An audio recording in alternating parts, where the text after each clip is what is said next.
신약성경 184쪽쯤에 있습니다. 신약성경 184쪽 요한복음 21장 1절에서 14절까지 말씀을 한 절씩 교독을 하겠습니다. 그 후에 예수께서 디베랴 호수에서 또 제자들에게 자기를 나타내셨으니 나타내신 일은 이러하니라. 시몬 베드로와 디두모라 하는 도마와 갈릴리 가나 사람 나다나엘과 세베대의 아들들과 또 다른 제자 둘이 함께 있더니 시몬 베드로가 나는 물고기 잡으러 가노라 하니 그들이 우리도 함께 가겠다 하고 나가서 배에 올랐으나 그날 밤에 아무것도 잡지 못하였더니 날이 새어갈 때에 예수께서 바닷가에 서졌으나 제자들이 예수이신 줄 알지 못하는지라. 예수께서 이르시되 얘들아 너희에게 고기가 있느냐 대답하되 없나이다. 이르시되 그물을 배 오른편에 던지라 그리하면 잡으리라 하시니 이에 던졌더니 물고기가 많아 그물을 들 수 없더라. 예수께서 사랑하시는 그 제자가 베드로에게 이르되 주님이시라 하니 시몬 베드로가 벗고 있다가 주님이라 하는 말을 듣고 겉옷을 두른 후에 바다로 뛰어내리더라. 다른 제자들은 육지에서 거리가 불과 한 50칸쯤 되므로 작은 배를 타고 물고기 든 그물을 끌고 와서 육지에 올라보니 숯불이 있는데 그 위에 생선이 놓였고 떡도 있더라. 예수께서 이르시되 지금 잡은 생선을 좀 가져오라 하시니 시몬 베드로가 올라가서 그물을 육지에 끌어올리니 가득히 찬 큰 물고기가 153마리라. 이같이 많으나 그물이 찢어지지 아니하였더라. 예수께서 이르시되 와서 조반을 먹으라 하시니 제자들이 주님이신 줄 아는 고로 당신이 누구냐 감히 묻는 자가 없더라. 예수께서 가셔서 떡을 가져다가 그들에게 주시고 생선도 그와 같이 하시니라. 이것은 예수께서 죽은 자 가운데서 살아나신 후에 세 번째로 제자들에게 나타나신 것이라. 아멘. 우리 앞뒤 좌우에 계시는 분들과 이렇게 한번 인사하고 말씀을 받읍시다. 말씀의 은혜 받읍시다. 인사하겠습니다. 성경 인물 중에 우리가 잘 알고 있는 베드로가 예수님의 수제자라는 것을 모르는 분은 없으실 것입니다. 그리고 예수님의 수제자인 이 베드로의 성격은 또 어떻습니까? 성격이 많이 급합니다. 그래서 말보다는 행동이 먼저 앞서는 자가 바로 베드로입니다. 이것을 우리는 성경 곳곳에서 확인할 수가 있습니다. 그리고 가장 대표적으로 베드로 하면 뭐가 생각납니까? 예수님의 수제자임에도 불구하고 예수님이 어디 가든지 나는 주님을 끝까지 따라가겠습니다. 이렇게 호언장담해놓고 예수님의 십자가의 그 죽음 앞에서 예수님을 부인했던 가장 대표적인 인물이 바로 베드로입니다. 여러분, 오늘 우리는 요한복음 21장 말씀을 읽으면서 이 베드로의 모습을 보면서 우리의 모습을 투영해서 바라봤으면 좋겠습니다.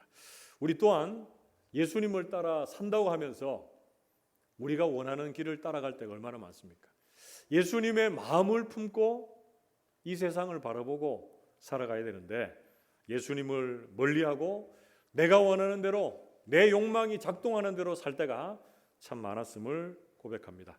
여러분, 2024년도 3월 첫째 주일에 우리는 오늘 말씀을 중심으로 해서 베드로를 만나주신 그 주님, 예수님의 모습을 살피면서 우리의 삶에 도전을 받고 또 은혜를 나누고자 합니다. 여러분, 먼저 오늘 본문 말씀에서 우리가 알게 되는 베드로를 만나주신 주님, 어떤 모습으로 만나주셨습니까? 그 첫 번째는요, 첫째, 먼저 찾아오시는 주님으로 만나주셨습니다. 우리 같이 한번 따라해 봅시다. 먼저 찾아오시는 주님. 그렇습니다. 요한복음 21장 1절 말씀에 그 후에 예수께서 디베랴 호수에서 또 제자들에게 자기를 나타내셨으니 나타내신 일은 이러하니라. 아멘. 여러분, 요한복음이 21장까지 있는데 20장까지 딱 맞춰지면 좋을 법합니다. 왜냐하면 20장 마지막에 보면 사도 요한이 요한복음을 쓴 목적에 대해서 기술을 하고 있거든요. 그래서 이것으로 딱 맞춰졌으면 좋을 법한데 요한복음 21장이 있습니다. 여러분 요한복음 21장에 있는 이유는 있습니다. 왜 그렇습니까?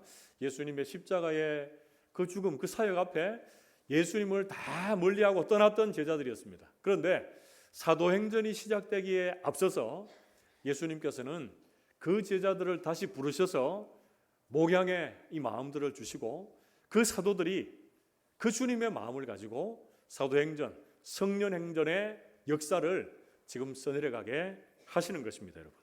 여러분 오늘 요한복음 21장 우리가 1절 말씀을 읽었지만 그 배경이 어디입니까? 1절 말씀에 보면 디베랴 호수다 이렇게 돼 있죠. 그래서 장소적인 배경은 여기가 지금 디베랴 호수입니다. 디베랴 호수는 우리가 잘 알고 있는 표현으로 바꾸면 뭡니까? 갈릴리 바다, 갈릴리 호수가 바로 오늘 본문의 장소, 배경이 됩니다. 제자들이 지금 갈릴리 호수에 있습니다. 왜 여기에 와 있을까요? 예수님께서 십자가에 죽으시고 부활하신 이후에 너희가 먼저 어디로 가라 그랬습니까? 먼저 갈릴리로 가라. 내가 거기로 가서 너희를 만날 것이다. 이렇게 말씀하시죠. 그래서 제자들은 그 주님의 말씀을 쫓아서 이 갈릴리에 와 있습니다. 이 갈릴리는 제자들이 예수님을 만났던 그 추억의 장소, 예수님께 훈련을 받았던 훈련의 장소입니다. 그리고 이 갈릴리는 이들의 삶의 현장이기도 합니다. 예수님은 이 자리에서 제자들을 만나 주시겠다 이렇게 말씀하셨습니다. 그리고 예수님께서 실제로 갈릴리에 나타나셔서 제자들을 만나 주셨는데 오늘 1절 말씀에 보면 우리가 좀 주목해야 될 단어가 있습니다. 어떻게 얘기하고 있습니까? 그 후에 예수께서 디베랴 호수에서 제자들을 어떻게 했다고요? 또 제자들에게 자기를 나타내셨다 이렇게 말씀하고 있어요. 그래서 요한복음 21장 14절 말씀에 보면 이것은 예수께서 죽은 자 가운데서 살아나신 후에 세 번째로 제자들에게 나타나신 것이라 이렇게 말씀합니다. 왜 세 번째가 됩니까? 그 앞에 요한복음 20장 말씀 보면 예수님의 십자가의 죽음과 부활 이후에 제자들에게 예수님께서 나타나십니다. 닫힌 그 문을 뚫고 나타났어요. 자, 그런데 그렇게 나타나시고 그 자리에 도마가 없습니다. 믿지 못하고 있는 도마와 그 제자들이 또 함께 있을 때에 두 번째로 나타나시고 오늘 요한복음 21장에는 이제 세 번째로 예수님께서 제자들에게 나타나셨다 이렇게 보시면 좋겠습니다.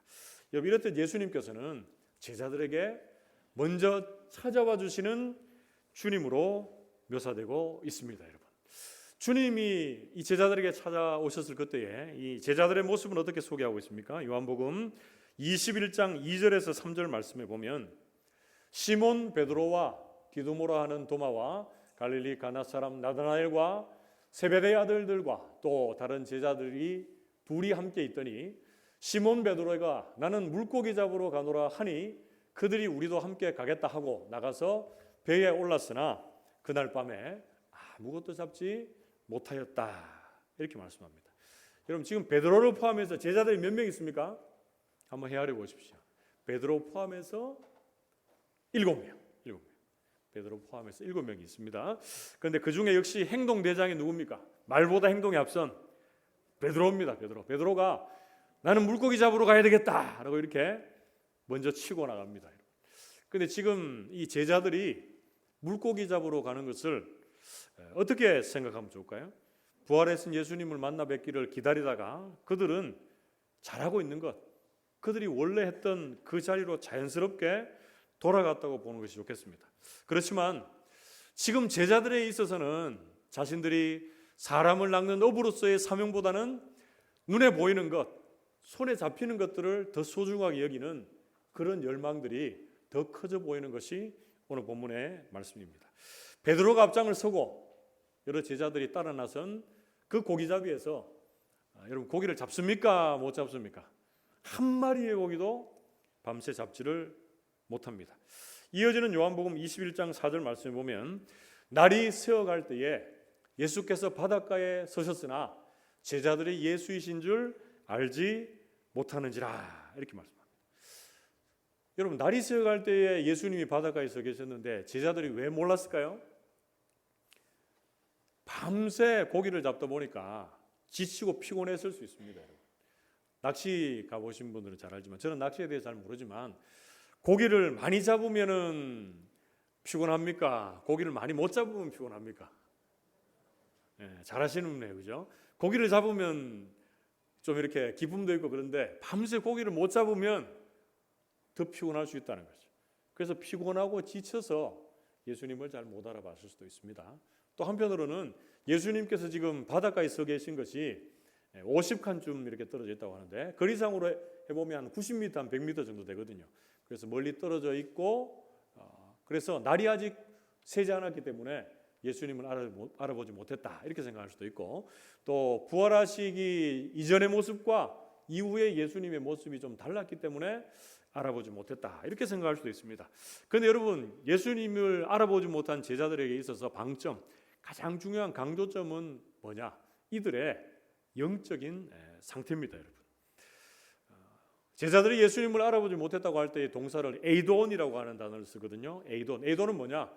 직접 만나서 경험하고 체험하고 서로 교제하는 상태에서 알게 되는 것을 의미합니다. 그런데 제자들은 지금 예수님을 멀리 떠나서 예수님과의 그 친밀한 교제가 점점 사라져버리고 있는 그런 상태에 있다라고 우리는 유추해 볼 수가 있습니다. 이런 제자들에게 예수님께서 또 찾아오셔서 자신의 존재를 알리시고 또 그들의 영적인 상태를 일깨워주고 계십니다. 구약 성경에 보면 인류 최초의 인간인 아담과 하와를 하나님께서 죄 지은 이후에 찾아오셔서 그들의 이름을 불러주시는 부분들이 나옵니다. 창세기 3장 8절에서 9절 말씀에 보면 그들이 그날 바람이 불 때 동산에 거니시는 여호와 하나님의 소리를 듣고 아담과 그의 아내가 여호와 하나님의 낯을 피하여 동산 나무 사이에 숨은지라.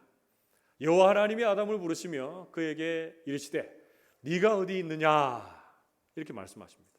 하나님께서 죄짓고 두려워하여 하나님을 피해 숨어버린 인간들을 먼저 찾아오십니다.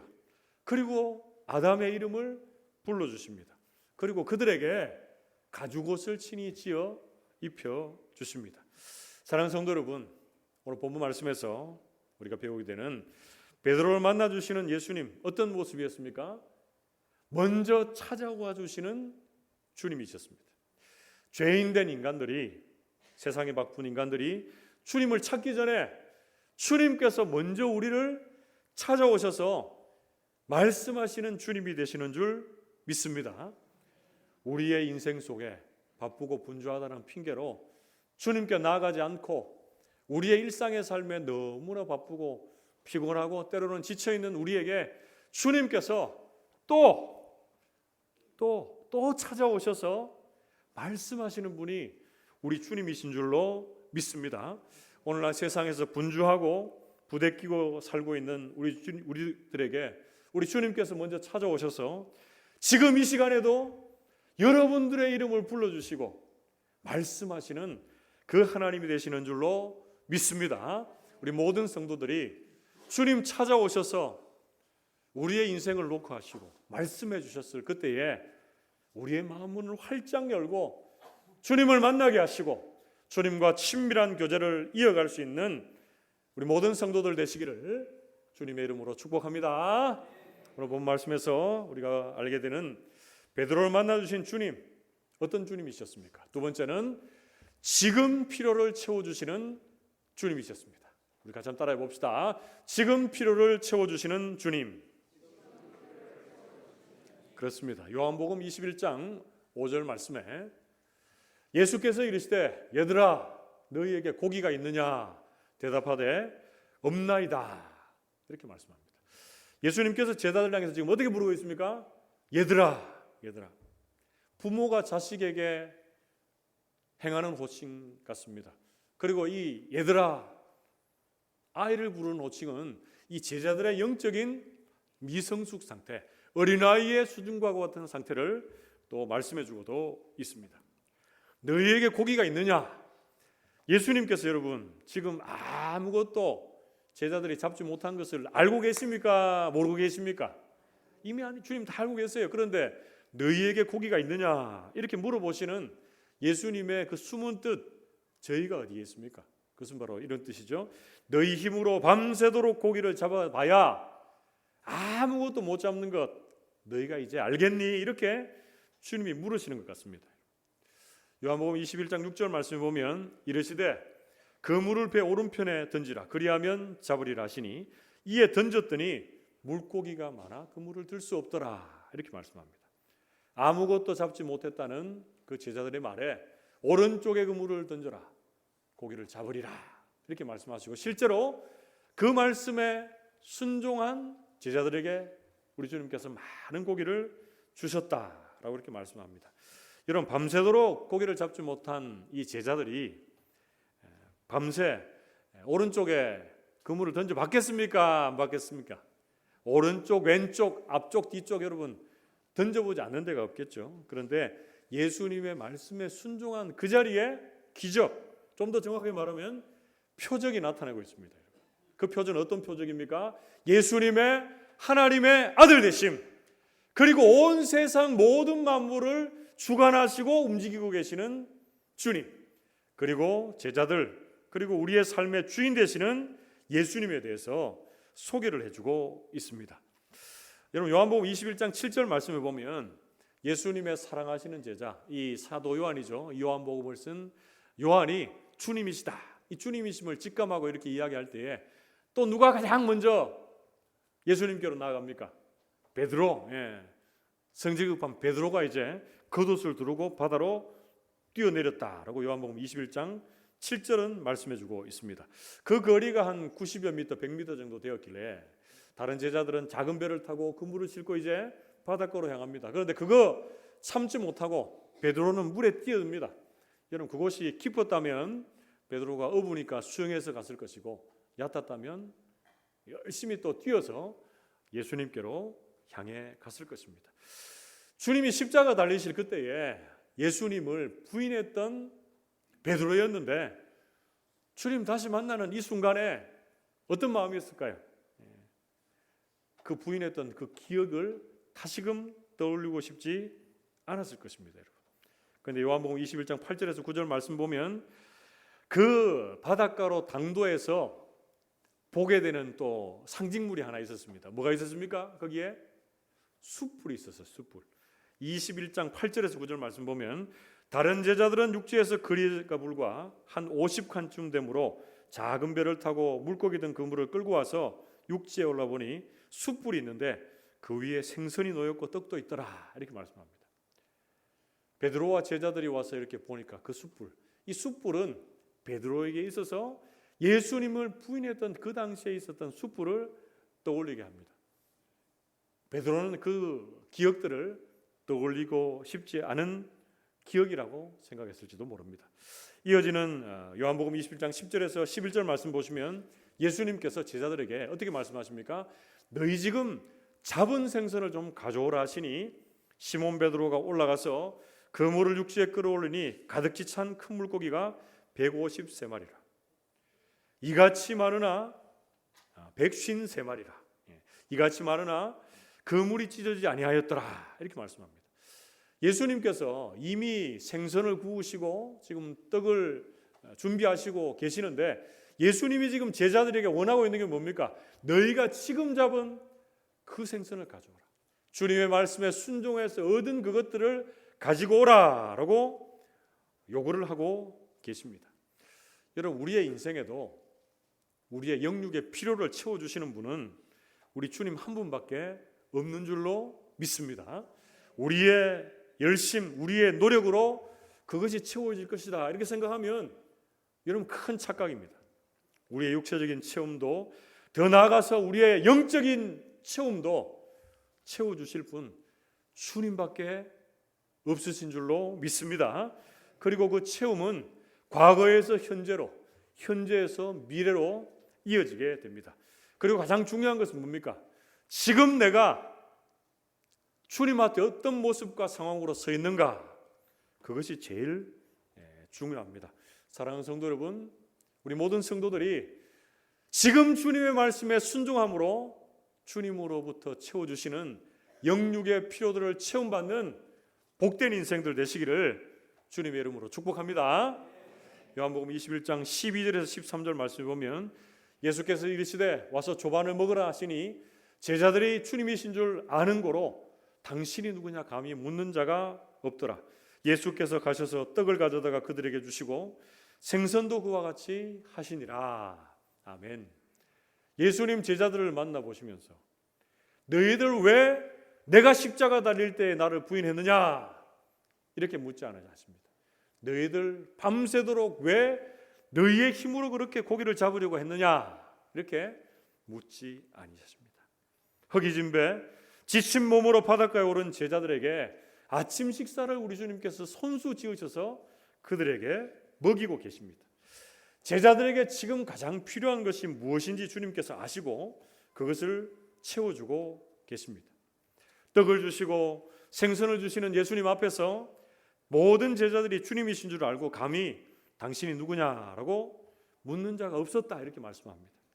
예수님께서는 제자들이 지금 가장 필요한 것이 무엇인지 아시고 그 필요들을 채워주고 계십니다. 여러분 구약 성경에도 하나님께서 이스라엘 백성들의 필요를 잘 아시고 채워주시는 부분들이 등장을 하고 있는데요. 광야의 시간, 방황의 시간을 지나는 이스라엘 백성들에게 그들의 앞길을 먼저 인도하고 계시는 그들의 필요를 채워주고 계시는 우리 주님의 모습을 한번 살펴봅시다. 신명기 1장 33절 말씀에 그는 너희보다 먼저 그 길을 가시며 장막 칠 곳을 찾으시고 밤에는 불로 낮에는 구름으로 너희가 갈 길을 지시하신 자이시니라. 아멘. 여러분 광야에서 정착하지 못하고 유랑생활하고 있는 이스라엘 백성들에게 가장 중요한 것은 뭡니까? 어디에 멈춰서서 장막을 치고 언제 떠나느냐 이것을 아는 지혜가 가장 필요했습니다. 그런데 우리 주님께서 먼저 앞서 가셔서 장막 칠 곳을 찾아주시고 떠나가라 머물라 우리 주님께서 말씀해주고 계십니다. 그리고 추운 밤 그 추위를 막아줄 불기둥을 준비해 주시고 낮에 내리쬐는 그 태양빛을 막아줄 구름 기둥을 허락해 주셔서 그들의 가장 좋은 필요들, 가장 적시의 그 필요들을 채워주고 계십니다. 사랑하는 성도 여러분, 오늘 본문 말씀에서 배우게 되는 우리 베드로를 만나주시는 예수님 어떤 모습으로 역사해주고 계십니까? 지금 필요를 채워주시는 주님으로 역사하고 계십니다. 우리의 열심이나 우리의 노력 이전에 주님께서 지금 우리의 필요를 채워주시는 주님이심을 확신하시고 여러분 그 주님을 기대할 수 있기를 축복합니다. 그래서 주님의 도우심과 은혜를 날마다 구하며 지금 우리의 필요를 채우시는 풍성하신 그 주님의 공급하심을 누리며 사는 우리 모든 성도들 되시기를 주님의 이름으로 축복합니다. 마지막 세 번째로 오늘 본 말씀에서 알 수 있는 베드로를 만나주시는 주님 어떤 모습으로 베드로를 만나셨습니까? 세 번째는 다시 사명을 주시는 주님의 모습으로 만나주십니다. 우리 같이 한번 따라해 봅시다. 다시 사명을 주시는 주님. 그렇습니다. 여러분 세 가지를 했습니다. 첫 번째는 먼저 찾아오시는 주님, 그리고 그들의 지금 필요를 채워주시는 주님, 그리고 그들에게 다시 사명을 주시는 주님으로 만나 주십니다. 요한복음 21장 15절 말씀 우리 같이 한 목소리를 읽어봅시다. 시작. 그들이 조반 먹은 후에 예수께서 시몬 베드로에게 이르시되 요한의 아들 시몬아 네가 이 사람들보다 나를 더 사랑하느냐 하시니 이르되 주님 그러하나이다. 내가 주님을 사랑하는 줄 주님께서 아시나이다. 이르시되 내 어린 양을 먹이라 하시고. 아멘. 여러분 예수님과의 그 식사 시간이 지났습니다. 그 식사 시간이 어떻게 보면 침묵이나 적막함이 흐르는 시간이었을 수 있습니다. 또 한편으로는 조용했지만 따뜻함이 묻어나오는 그런 시간이었을 수 있습니다. 그런데 그 시간이 지나고 예수님께서 제자들 특별히 베드로에게 이렇게 묻습니다. 어떻게 묻습니까? 네가 나를 사랑하느냐? 이렇게 묻습니다. 베드로야 네가 왜 나를 부인했느냐? 이렇게 안 물으시죠. 베드로야 네가 지금 내 앞에서 밥 먹을 정신이 있느냐? 이렇게 안 물으시는 거예요. 네가 나를 이 사람들보다 사랑하느냐? 이렇게 물어보십니다. 그때 우리 베드로 어떻게 대답합니까? 주님 그렇습니다. 내가 주님을 사랑하는 줄 주님이 더 잘 아십니다. 이렇게 대답을 합니다. 베드로의 이 사랑 고백 앞에 예수님께서 베드로에게 다시금 사명을 주십니다. 어떤 사명을 주십니까? 내 어린 양을 먹이라. 내 어린 양을 먹이라. 이렇게 말씀하십니다. 여러분 잘 보십시오. 베드로의 양이 아니라 누구의 양입니까? 내 양, 주님의 양입니다. 그리고 다 커버린 장성한 양이 아니라 어떤 양입니까? 어린 양을 먹이라. 이렇게 말씀합니다. 아직은 양육이 필요한 양이다라는 것이죠. 베드로와 이 제자들과 같은 그런 상황에 있는 많은 양무리들을 일컫는 말입니다. 그 양들을 어떻게 하라고요? 양육하라, 길러라, 수고해서 그들을 먹이라. 이렇게 말씀하십니다. 여러분 양들을 먹이기 위해서 목자가 감당해야 될 것들이 뭐가 있습니까? 여러 가지의 노력과 수고와 위험을 감수하라라고 하는 것입니다. 그러면서 그 양들은 네 양이 아니라 내가 너에게 맡긴 양임을 명심해라라고 말씀해주고 계십니다. 이어지는 말씀에서 요한복음 21장 16절에서 17절 말씀을 보면 주고받는 묻고 대답하는 그 말씀들이 반복이 됩니다. 그래서 네가 나를 사랑하느냐? 내가 주님 사랑하는 줄 아십니다. 그렇다면 네 어린 양을 먹이라. 내 양을 치라. 내 양을 먹이라.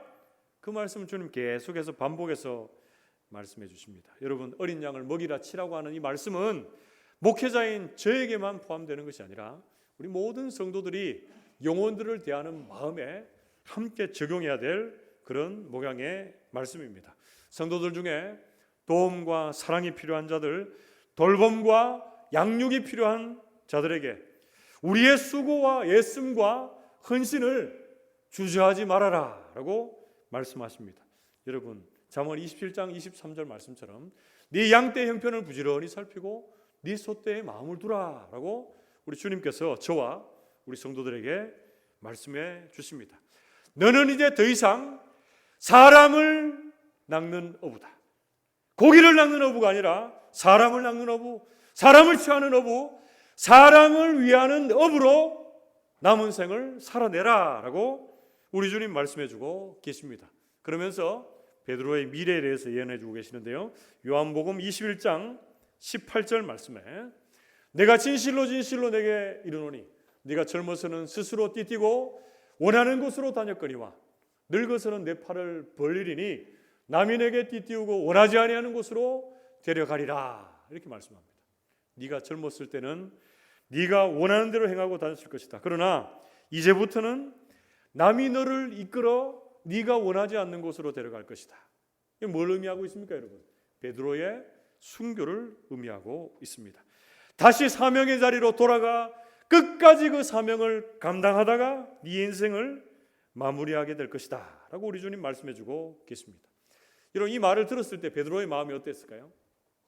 그 뒤에 내용들을 읽어보면 베드로의 마음이 그렇게 편하지는 않았던 것 같습니다. 그러나 여러분 사명을 감당하는 그 자리가 때로는 불편하고 때로는 위험하고 때로는 험하고 좁고 외로운 인생길이 될 수가 있지만 우리 주님이 보실 때는 그 길이 가장 주님이 기뻐하시는 길이요 주님이 가장 기대하시는 자리임을 믿습니다. 여러분 구약 성경에 보면 힘들고 낭망에 있던 엘리야 선지자에게 우리 주님께서 찾아오셔서 그를 다시금 일으켜 주시고 사명을 주시는 부분들이 나옵니다. 열왕기상 19장 11절에서 12절 말씀에 여호와께서 이르시되 너는 나가서 여호와 앞에서 산에 서라 하시더니 여호와께서 지나가시는데 여호와 앞에 크고 강한 바람이 산을 가르고 바위를 부수나 바람 가운데에 여호와께서 계시지 아니하며 바람 후에 지진이 있으나 지진 가운데도 여호와께서 계시지 아니하며 12절 같이 읽습니다. 시작. 또 지진 후에 불이 있으나 불 가운데도 여호와께서 계시지 아니하시더니 불 후에 세미한 소리가 있는지라. 아멘. 여러분 이 말씀의 배경을 잘 아시죠? 엘리야 선지자와 바알 선지자가 갈멜산에서 전투를 합니다. 하늘에서 불이 내리는 신이 참신이다. 우리가 엘리야 선지자가 이긴 것을 잘 알고 있죠. 그런데 그 갈멜산의 승리 이후에 아합의 아내 이세벨이 너 내일 이맘때에 내가 너를 잡아 죽이겠다라고 하는 이 말 한마디에 여전히 변화되지 않는 환경과 상황들을 바라보고 엘리야가 광야로 도망을 합니다. 거기서 또 죽기를 구합니다. 그때 우리 주님께서 그를 먹이시고 샘을 주셔서 호렙산 앞에 다시금 서게 하셔서 이 말씀을 주시는 것입니다. 여러분. 자, 그런데 그 말씀을 주시는 그 주님의 모습이 어떻습니까? 크고 강한 바람, 산을 가르고 바위를 부수는 바람 가운데 계시지 않고, 지진 가운데도 계시지 않고, 불 가운데도 계시지 않고, 세미한 음성으로 엘리야에게 말씀하시는 주님이십니다, 여러분. 그래서 주님께서는 크고 강한 그런 역사들로 나타나시기도 하지만 가장 확실하고 중요할 때는 우리 주님이 어떻게 말씀하십니까? 세미한 음성으로 우리에게 찾아오셔서 말씀하시는 주님이십니다. 우리 주님 어떻게 말씀하십니까? 열왕기상 19장 13절 말씀에 엘리야가 듣고 겉옷으로 얼굴을 가리고 나가 굴 어귀에서 섬에 소리가 그에게 임하여 이르시되 엘리야야 네가 어찌하여 여기 있느냐 이렇게 말합니다. 아담에게 아담아 네가 왜 여기 있느냐 말씀하시는 것과 비슷합니다, 여러분. 이 무슨 의미입니까, 여러분? 엘리야 네가 있어야 할 자리는 사명을 잊어버린 이 자리가 아니라 주님 주시는 그 사명을 다시금 깨닫고 돌아가 주님의 뜻을 전하는 것이 너희 사명이다 이렇게 말씀해주고 계십니다. 이 말씀을 받고 엘리야는 이제 돌아가 이스라엘의 그 왕들을 세우고 자신의 뒤를 이을 후임 선지자를 세우는 사명을 순종함으로 감당하는 모습들을 봅니다. 사랑하는 성도 여러분, 오늘 본 말씀에서 우리가 배우게 되는 베드로를 만나주시는 주님, 어떤 주님이십니까? 엘리야를 만나주시는 주님, 어떤 주님이셨습니까? 다시 사명을 주시는 주님이셨습니다. 주님으로부터 멀리 떨어져 삶의 현장으로 돌아간 베드로, 그리고 지치고 낙심한 가운데 사명을 잊고 있던 엘리야를 먼저 찾아가셔서 주님 말씀하시고 하나님이 그들에게 다시금 사명을 새롭게 심어주고 계십니다. 그 주님께서 이 세상의 분주복잡한 삶들로 인해서 때론 지치고 피곤해 있는 우리에게 주님에 대한 사랑을 고백하게 하시고 주님이 우리에게 다시금 사명을 주시고 우리를 일깨워 주시는 여러분 복된 주일이 되시기를 축복합니다. 그렇다면 우리의 사명이 어디에 있습니까? 가정에서 우리가 맡고 있는 일이 사명일 수도 있고, 우리가 가지고 있는 직업이 사명일 수도 있고, 우리가 교회에서 맡고 있는 여러 가지 일들이 사명일 수가 있습니다. 영혼을 구원하는 것이 또 사명일 수가 있습니다. 그러나 그 모든 여러 가지 사명에 크고 작음에 관계없이, 아니 사명이 크고 작음이 없습니다. 그 사명들을 감당할 때에 하나님께서 낙심치 않게 하시고 피곤치 않게 하시고 날마다 주님을 향한 사랑을 고백하게 하셔서 그 사명을 끝까지 감당해낼 수 있는 우리 모든 성도들 저희 모습이 되기를 주님의 이름으로 축복합니다. 말씀을 맺으러 갑니다. 여러분 본문 말씀에서 깨닫게 되는 베드로를 만나주시고 또 그에게 여러 인물들을 만나주시는 그 주님, 어떤 주님이십니까? 첫 번째는 먼저 찾아오시는 주님이십니다.